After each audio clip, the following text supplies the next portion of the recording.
गुरुग्राम हरियाणा का एक छोटा सा हंसता खेलता परिवार जिसमें पैसे की कोई कमी नहीं और उसमें एक पिता है, माँ है, एक बेटा और बेटी और बेटी टेनिस की खिलाड़ी बनी। उसके सपने को पूरा करने के लिए उसके पिता ने जी जान से मेहनत की। उसकी ट्रेनिंग में 2.5 करोड़ रुपए खर्च किए। जरा ध्यान से सुनिएगा, 2.5 करोड़ रुपए उसकी ट्रेनिंग पर खर्च किए। बेटी ने कहा अपने पिता से कि उसको एक एकेडमी खोलना है, बच्चों को ट्रेनिंग देनी। पिता तैयार हो जाता है और फिर उसके लिए एक एकेडमी खोलता है। इतना प्यार करने वाला एक पिता, आखिर उसको क्या हो गया था? वो क्यों परेशान था, क्यों डिस्टर्ब था कि 10 जुलाई 2025 को सुबह 10:30 बजे अपनी ही बेटी के शरीर में 4-4 गोलियां अपने लाइसेंसी रिवॉल्वर से उतार देता है। और अब न बेटी है, न वो एकेडमी है, पिता सलाखों के पीछे है, माँ बेसुध हालत में पड़ी हुई है। पूरा ये हंसता खेलता परिवार बिखर चुका है। इसके पीछे कारण क्या है? क्या हमारा समाज दोषी है? क्या रूढ़िवादी जो सोच है वो विचारधारा इसके पीछे है? या फिर ये रील बनाने का जो शौक है लोगों को ये है? या फिर इसको एक अलग एंगल दिया जा रहा है इस घटना को?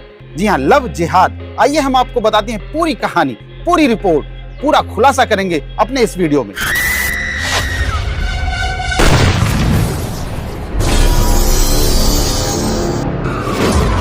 कोई भी अपराधी कानून से बच नहीं पाएगा, क्योंकि कानून के हाथ बहुत लंबे होते हैं। अपराध किया है तो सजा तो जरूर मिलेगी, आज नहीं तो कल।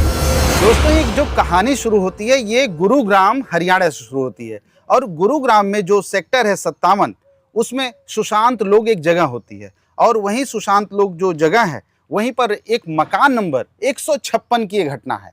156 में 2 परिवार रहते हैं, एक ग्राउंड फ्लोर पर और एक फर्स्ट फ्लोर पर। जो फर्स्ट फ्लोर पर परिवार रहता है वो दीपक यादव का है। दीपक यादव एक बहुत बड़ा बिजनेसमैन है, करोड़पति है और उसके परिवार में मात्र 4 सदस्य हैं। दीपक यादव और उसकी पत्नी मंजू यादव और उसकी जो बेटी है राधिका यादव और उसका एक बेटा है धीरज यादव। और ठीक इसी के नीचे मतलब ग्राउंड फ्लोर पर उसका अपना सगा छोटा भाई रहता है जिसका नाम है कुलदीप यादव। और कुलदीप यादव के भी परिवार में मात्र 4 सदस्य हैं। मतलब इस परिवार में पैसे की कोई कमी नहीं है। अब बात करते हैं 10 जुलाई 2025 को जो घटना घटी 10:30 बजे, मैं उसकी बात बताता हूं आपको। कुलदीप यादव अपने घर में चाय पी रहे थे और अखबार पढ़ रहे थे। उनके कानों में एक आवाज जाती है, वो भी धमाकों की। 1 नहीं, 2 नहीं, पूरे 5 धमाके लगातार हुए और वो घबरा गए। घबरा कर अपने बेटे से बोलते हैं कि लग रहा है कि ऊपर जो फर्स्ट फ्लोर है उनके भैया का, कह रहे हैं कि उसमें हो सकता है कुछ अनहोनी ना हो गई हो, क्योंकि धमाके की आवाज जो आ रही थी वहीं फर्स्ट फ्लोर से आ रही है। फिर जो पिता है और अपने बेटों को लेता है और फर्स्ट फ्लोर पर दौड़ते हुए पहुंचता है। और जब वहां दौड़ते हुए पहुंचता है, दरवाजा खोलता है तो देखता है कि जो उसका बड़ा भाई दीपक यादव और उसकी जो पत्नी है मंजू, ये दोनों फर्श पर बैठे हुए हैं और इनकी जो हालत है बिल्कुल अजीब है। ये कुछ बोलने की स्थिति में नहीं है। वो घबरा जाता है कि क्या हुआ। फिर वो देखता है ड्राइंग रूम की तरफ, उसकी नज़र जाती है, वहाँ पर एक रिवॉल्वर रखी हुई है, इनकी लाइसेंसी रिवॉल्वर है।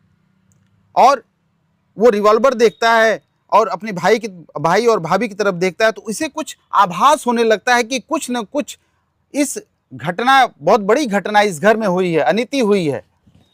अब वो अपने भैया से चिल्ला कर पूछता है कि भैया ये बताइए क्या हुआ है, ये धमाके कैसे थे, ये आवाज कैसी थी, क्या हुआ है इस घर में? लेकिन दीपक यादव कुछ भी बताने की हालत में नहीं थे। सो वो और घबरा जाता है कुलदीप। और कुलदीप पहुंचते हैं किचन घर की तरफ और जब वो किचन में पहुंचते हैं तो जो वहाँ का जो मंजर था, जो नज़ारा था, वो देखकर उनकी आंखें खुली की खुली रह जाती हैं, उनके होश उड़ जाते हैं। उनकी जो भतीजी है राधिका यादव, वो खून से लथपथ वहीं फर्श पर गिरी और मृत पड़ी हुई थी। अपनी भतीजी राधिका को मृत देखकर कुलदीप को कुछ भी समझ में नहीं आ रहा था, वो क्या करे। फिर भैया से पूछता है जो कि बदहवास हालत में वहीं पड़े हुए हैं और उनकी जो पत्नी है वो भी कुछ बोलने के लिए तैयार नहीं है। अब आनन फानन में वो अपनी भतीजी की नब्ज टटोलता है और उसे हॉस्पिटल लेकर पहुंच जाता है। हॉस्पिटल जब कुलदीप अपनी भतीजी को लेकर पहुंचता है तो डॉक्टर उसका इलाज भी शुरू कर देते हैं, लेकिन कुछ ही देर बाद उसको ये सूचना मिलती है कि अब राधिका इस दुनिया में नहीं है। डॉक्टर कहते हैं कि हम उसको बचा नहीं पाए, शायद आपको देर हो गई थी, आपको और पहले इसे लेकर आना था। अब कुलदीप परेशान हो जाता है, लेकिन इस इलाज शुरू करने से पहले शायद हॉस्पिटल में किसी ने पुलिस को फ़ोन कर दिया और पुलिस जो थानेदार थे वहाँ के एसएचओ, वो अपनी पूरी टीम के साथ हॉस्पिटल में धमक पड़ते हैं और फिर उस लाश को यानी राधिका की डेड बॉडी को अपने कब्जे में पुलिस ले लेती है और उसे पोस्टमार्टम के लिए भेज दिया जाता है और पूछताछ का दौर शुरू हो जाता है और थाने बुलाया जाता है कुलदीप को, क्योंकि वही उस जगह का, उस जब घटना घटी थी वही पहला गवाह था। अब कुलदीप को थाने बुलाया जाता है, कुलदीप से पूछताछ शुरू हो जाती है और कुलदीप ने एसएचओ को वो पूरी सच्चाई बताई जो उसने 10:30 बजे सुबह जो देखा था। उसने पूरा सही सही पुलिस के सामने कबूल कर लिया, पूरी सच्चाई बता दी। अब कुलदीप ने एसएचओ को जो बयान दिया था राधिका की मौत का और 10:30 बजे सुबह की जो घटना थी उसका जो बयान पुलिस के सामने कुलदीप ने दिया था, अब पुलिस को शक होता है दीपक की तरफ, यानी कि जो लड़की का पिता है।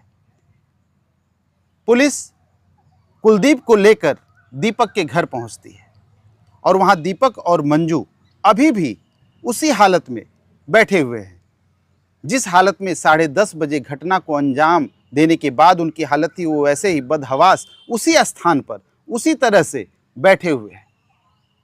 पुलिस कुलदीप को लेकर वहां पहुंचती है और फिर दीपक को गिरफ्तार करके थाने लेकर जाती है और पूछताछ दीपक से भी शुरू हो जाती है। अब यहाँ पर जो बातें आ रही हैं वो सबसे पहले मैं आपको बताना चाहता हूँ कि 10 जुलाई का जो दिन था, उसी दिन जो राधिका की माँ थी मंजू देवी, उसका बर्थडे भी था, जन्मदिन था। राधिका ने अपनी माँ से कहा कि माँ आज मैं आपको सरप्राइज़ दूंगी और अपने हाथ से अच्छा खाना बना के खिलाऊंगी। और उसी वक्त 10-10:30 बजे के बीच वो किचन में जाती है और किचन में अपने माँ के लिए सरप्राइज़ देने के लिए वो कुछ बनाना चाहती है अपने हाथों से और माँ को खिलाना चाहती है। लेकिन उसके पिता दीपक ने इससे भी ज़्यादा सरप्राइज़ पूरे देश को दे दिया, जिसे देखकर और सुनकर सभी लोग डर गए और आश्चर्य में पड़ गए कि आखिर एक बाप जिसने अपनी बेटी के लिए सब कुछ किया, करोड़ों रुपए खर्च किए, वो भी इकलौती बेटी के लिए जो टेनिस की खिलाड़ी थी और अच्छी खिलाड़ी थी, जिसने नेशनल और इंटरनेशनल लेवल के कई मैच खेले थे और जिसने कई गोल्ड मेडल जीते थे, कई पदक जीते थे और अपने देश का नाम विदेशों में भी रोशन किया था। ये लड़की कोई आम लड़की नहीं थी, लेकिन एक पिता ने उसकी हत्या क्यों की, क्या कारण? जब पुलिस दीपक से पूछताछ करती है तो दीपक यही बताता है कि उसकी लड़की जो एकेडमी खोलकर और बच्चों को सिखा रही थी, जब लोगों को पता चला तो वो लोग इसके ऊपर ताने कसने लग गए कि तेरी बेटी तो कमाती है और तू बैठ के घर में उसकी कमाई की रोटी तोड़ता है। और मुझे यही बात हजम नहीं हुई, मुझे ये बात अच्छी नहीं लगी और मैंने अपनी बेटी का कत्ल कर दिया। लेकिन इतनी साधारण बात पर एक बाप अपनी इकलौती बेटी, अपनी दुलारी और प्यारी बेटी का कत्ल कैसे कर सकता था? दीपक ने जब पुलिस को अपने बयान में बताया कि जब उसकी बेटी कमाना शुरू कर दी तो लोग उसके ऊपर तंज कसना शुरू कर दिए, कहने लग गए कि अपनी बेटी की कमाई तू खाता है। लेकिन पुलिस को ये जो बात थी, ये जो बयान था, पुलिस के गले नहीं उतरता है कि आखिर एक बाप इतनी छोटी सी बात पर अपनी लाडली बेटी की हत्या कैसे कर सकता है। अब पुलिस ने उसके जो सोशल मीडिया अकाउंट है और भी बहुत सारी चीज़ों को ढूंढना शुरू कर दिया तो पता चला कि उस राधिका का सोशल मीडिया अकाउंट ट्विटर और यूट्यूब, फेसबुक और इंस्टाग्राम सारे अकाउंट को डिलीट कर दिया गया है। अब पुलिस को और भी शक हुआ कि हो न हो इस हत्या के पीछे कोई दूसरा कारण हो सकता है। पुलिस ने छानबीन और गहराई से शुरू किया। अब यहाँ पर बयान लेने की बात आई मंजू देवी से, मंजू यादव जो उसकी माँ थी। मंजू यादव ने जो अपने बयान में पुलिस को बताया कि वो उस दिन, घटना के दिन वहाँ पर मौजूद नहीं थी और उनको कुछ भी नहीं पता था, लेकिन चूंकि जो लड़की का जो चाचा कुलदीप है उसने पुलिस को अपने पहले ही बयान में उसने बता दिया था कि उसके भैया और भाभी उस घटना के समय वहाँ घर में दोनों लोग मौजूद थे और पुलिस फिर इस बयानों में उलझ चुकी थी। अब उसे राधिका के हत्यारे का पता लगाना था। अब और भी जब चीज़ें सामने आती हैं तो सबके होश उड़ा देती हैं। बात यह है कि राधिका जो है एक अच्छी टेनिस प्लेयर थी और लगभग 3 महीने पहले वो चोटिल हो गई थी और काफ़ी ज़्यादा चोट उसको लग चुकी थी। उसने अपने पिता से कहा कि पापा अब मैं शायद पहले की तरह नहीं खेल पाऊंगी, मेरे लिए एक काम करिए कि एकेडमी खुलवा दीजिए। और एकेडमी खुलवाने के बाद और जब एकेडमी में बच्चों को हम प्रशिक्षण देंगे और वही बच्चे देश विदेश में जाकर नेशनल और इंटरनेशनल गेम खेलेंगे तो हमारा भी नाम होगा और हमें पैसा भी मिलेगा। लेकिन ये जो बातें हैं उसके पिता ने जब सुनी तो पिता ने कहा कि ठीक है बेटी, और तुरंत मान गए और बोले कि कितना खर्चा होगा। तो राधिका ने कहा कि यही 1 से 1.5 करोड़ का खर्चा होगा। राधिका की बात सुनकर पिता ने कहा कोई बात नहीं बेटी, पैसे की कोई दिक्कत नहीं है, कोई परेशानी नहीं है, बस तुम फोकस करो अपने उद्देश्य पर कि तुमको बहुत बड़ा काम करना है, नाम करना है, अपने देश का, अपने घर का, अपने परिवार का नाम करना है। अब राधिका के लिए वो जो ट्रेनिंग सेंटर था, जो एकेडमी थी, वो खोल दी गई और राधिका जो है अब बच्चों को ट्रेंड करना शुरू के लिए एकेडमी खुल जाती है। बच्चों को ट्रेनिंग देना उसने शुरू कर दिया और घर से आना जाना शुरू हो गया। पूरा टाइम वहीं पे व्यतीत करती थी, उसका वीडियो बनाती थी, उसके शॉर्ट्स बनाती थी और अपने अकाउंट पे वो डाल देती थी, रील्स भी बनाती थी, वो सारी चीज़ें वो शेयर करती थी लोगों से। अब यहाँ पर ये जो बातें निकल कर आ रही हैं कि हत्या से मतलब 10 जुलाई के पहले, मतलब 20-25 दिन पहले उसने एकेडमी जाना छोड़ दिया था। और मीडिया से ये भी पता चलता है कि उसके पिता से ये 4-5-6 दिनों से बहुत अनबन हो गई थी। उसने 1 साल पहले एक वीडियो एल्बम भी शूट किया था। लोगों का कहना है कि उसको एक्टिंग का भी शौक था, वो वीडियो एल्बम में काम भी करना चाहती थी। और इस जो एल्बम जो बनाया था वो दिल्ली में शूट हुआ था और उसमें जो इसका जो अभिनेता था, इसका जो को आर्टिस्ट था, उसका नाम इनामुल हक था। इनामुल हक का जब नाम आता है यहाँ पर तो लोगों का शक और बढ़ जाता है कि शायद इनामुल हक से प्रेम प्रसंग के चलते कहीं ये हत्या तो नहीं हुई है। और फिर इनामुल हक को मीडिया ने कॉल किया, संपर्क किया। इनामुल हक ने जो बयान दिए वो उसमें कोई ऐसी बात थी ही नहीं। इनामुल हक ने साफ कहा कि जब ये शूट हुआ था एल्बम, उसी समय हम लोग मिले थे और उसके बाद फिर कोई बात नहीं हुई। लेकिन 3-4 महीने पहले हम लोगों ने फिर बात की क्योंकि एक वीडियो और भी शूट करना। इनामुल हक का नाम राधिका के नाम से जुड़ते ही इस हत्या के पीछे के जो कारण थे वो कहीं और घूम जाते हैं। कहीं ये लव जिहाद तो नहीं है। पुलिस अब बहुत ज़्यादा इस मामले को लेकर उलझ चुकी थी।